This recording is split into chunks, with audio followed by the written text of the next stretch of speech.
화성에다가 핵폭탄을 터뜨리면 그것도 괜찮은 방법이에요. 2029년까지 가겠다고 합니다. 근데 지금 저한테 만일에 어떨 거냐라고 물어본다면 가능할 수도 있다라고 대답할 겁니다.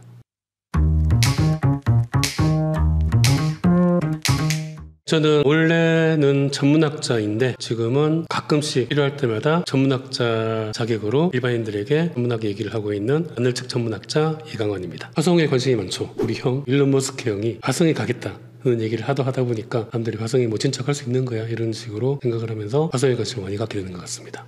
화성은 일단 지구에서 가장 가까운 걸로 따지면 금성이 더 가깝긴 하지만 우리 체감상 가장 가까운 행성이고 실제로 크기는 지구보다 꽤 작아요. 부피로는 8분의 1, 중력은 지구의 3분의 1 정도고 그럼 뭐가 비슷하냐? 일단 대기가 있고 자전을 합니다. 그러니까 자전 주기가 지구랑 비슷해요. 지구가 24시간인데 화성은 24시간 한 40분 정도?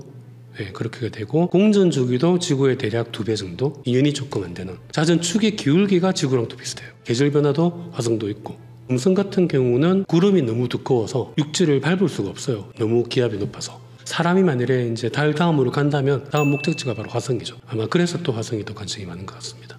화성에는 사실 1970년대부터 탐사선이 가기 시작했는데 큰 기대를 가지고 갔습니다. 왜냐하면 그때만 하더라도 당연히 화성에는 생명체가 있을 거라고 믿고 있었어요.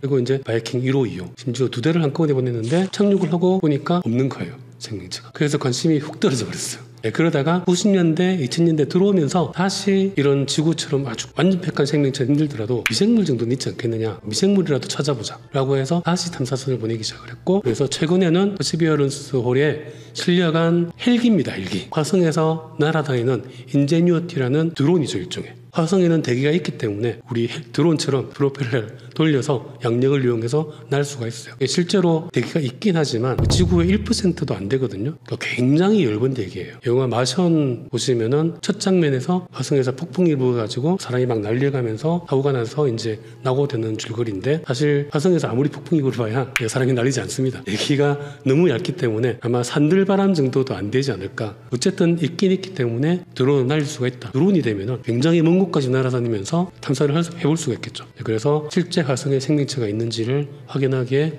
훨씬 더 좋은 조건이 된 거죠. 화성에는 지금 많이 알아낸 게 일단 물이 있습니다. 얼음 상태의 물은 상당히 많이 있고요. 땅 속에는 아마도 액체 상태로 존재하지 않을까. 혹은 아니더라도 계절에 따라서 한 번이라도 녹으면 얼마 동안은 액체 상태로 있을 거라는 것은 확실한 증거들을 다 찾았습니다. 아주 과거에는 물이 굉장히 많았다라는 것도 증거가 있어요. 화성에 돌들이 있거든요. 돌들 중에서 매끈매끈한 돌들이 있잖아요. 그럼 매끈매끈한 돌들은 어디서 볼 수 있죠? 냇가에 있죠. 그럼 매끈매끈한 돌들이 냇가에 있을까요? 물에 의해서 깎여서 만들어진 거거든요. 그러니까 그런 돌이 화성에 더 있는 거예요. 깎여서 그렇게 매끈해질 정도로 물이 오랫동안 많이 흘렀다는 얘기입니다. 근데 그런 정도로 물이 오랫동안 많이 있었다면 생명체는 90% 이상의 확률로 생기지 않았을까라고 믿는 거죠. 사실 화성은 굉장히 환경이 열악하게 하지만 지구에도 아주 환경이 열악한 곳은 화성보다 더 열악해요. 그런 데에도 생명체는 있거든요. 지구에는 물만 있으면. 그 화성이 아무리 환경이 열악하다 하더라도 물이 존재를 했다면 생명체는 존재를 했을 거고 그리고 지금도 땅 속에는 물이 있는 것 같고 그런 걸로 봐서는 적어도 아주 원시적인 생명체의 존재 혹은 최소한 흔적이라도 찾을 가능성이 있다라고 보고 있는 거죠.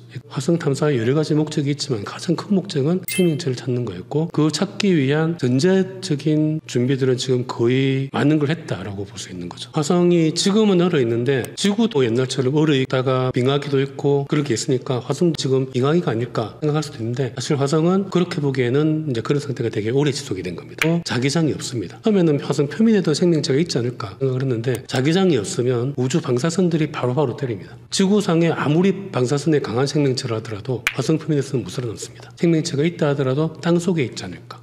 사실은 가는 것도 쉽지가 않습니다. 화성까지의 거리가 굉장히 멀어요. 또 지구에서 달까지 가는 데는 한 3일 정도면 가거든요. 그런데 화성은 아무 때나 갈 수가 없어요. 화성하고 지구가 가까이 있을 때 가야 됩니다. 그 주기가 26개월에 한 번씩 돌아와요. 그리고 설사 지구에 가장 가까이 왔다 하더라도 달까지 거리보다 150배가 멀어요. 가장 가까이 왔을 때 딱 출발해서 가면은 10개월 걸립니다. 그리고 사람이 만일에 갔다가 들어오려고 하면은 가는데 10개월 걸렸잖아요. 10개월 동안 가고 보니까 지구가 어디 갔어요? 반대로 가 있잖아요.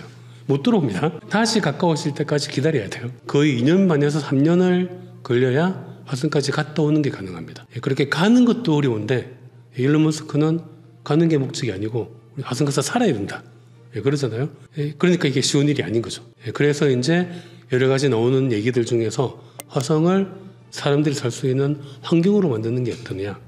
그걸 테라포밍이라고 합니다. 그렇게 하려면 일단 화성은 아까 조건들을 말씀드렸죠. 대기가 없습니다. 대기를 만들어야죠. 자기장도 만들어야죠. 자기장을 안 만들면은 도움을 주어서 방사선을 막든지 아니면 동굴에서 살아야 돼요. 원시인들처럼. 그 밖으로 나갈 때 노즈복 입고 나가야 돼. 그런 식으로 굉장히 어려운 조건들이기 때문에 사람이 쉽게 할 수 있는 일은 아니죠. 화성에다가 핵폭탄을 터뜨리면 그것도 괜찮은 방법이에요. 핵폭탄을 터뜨리면 어쨌든 물이나 얼음과 드라이아이스가 녹잖아요. 녹아서 수증기와 이산화탄소가 되어서 올라갈 수 있습니다. 그러니까 어느 정도 대기를 두껍게 만들 수가 있어요. 핵폭탄을 많이 터뜨리면 굉장히 많은 수증기와 이산화탄소가 대기에 생기겠죠. 그러면 그게 온실효과를 만듭니다. 지구에서처럼 온실효과를 만들면 화성 전체적인 온도가 높아지죠. 그러면은 또 이제 녹아있던 얼음들이 녹아서 물을 만들겠죠. 그러면은 대기도 보호가 되고 대기를 만드는 효과는 가능할 수도 있지 않을까. 해보질 않아서 모르긴 합니다. 하지만 할 수 있다면 해보는 것도 나쁘진 않은데 그러면 아니 거기에다가 핵폭탄을 터뜨려서 방사선은 어떡하고 뭐 그런 게 완성이 되려면 이미 방사선 다 없어질 때까지 기다려야지 가능할 거예요.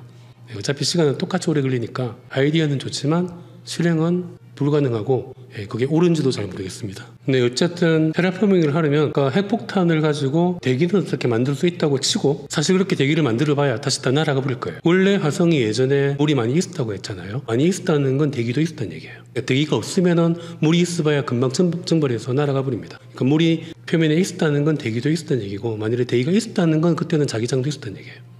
그 자기장이 태양 방사선을 막아줬기 때문에 그 대기가 존재할 수 있는 겁니다. 근데 어느 순간 아마 자기장이 없어졌기 때문에 보호막이 없어지니까 태양 방사선 입자들이 그 대기의 입자들을 때립니다. 이제 때려버리면 에너지가 커져서 우주로 날아가 버리게 되죠. 그래서 없어진 거거든요.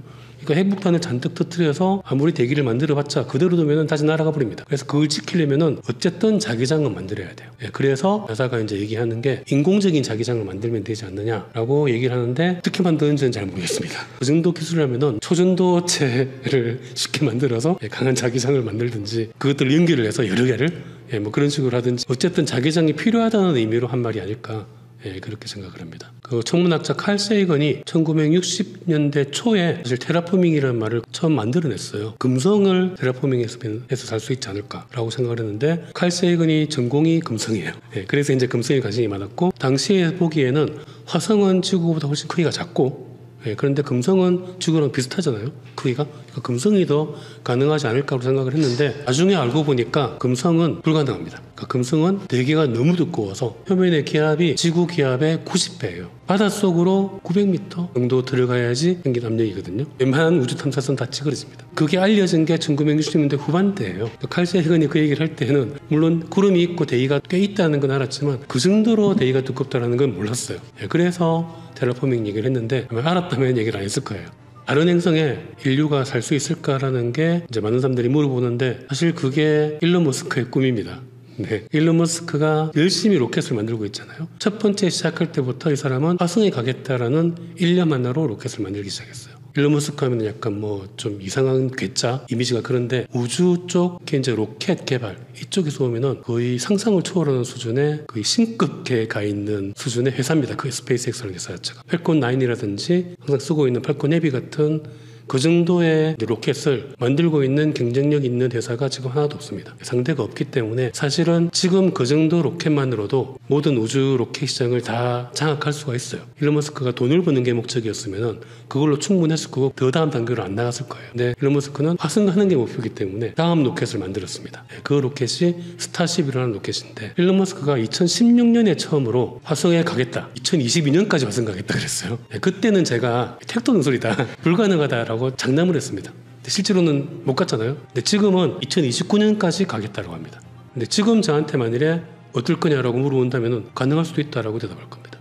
화성까지 갈 수 있는 로켓이 드디어 거의 완성이 된 단계이기 때문에 불가능하지 않다라고 볼 수 있을 것 같습니다.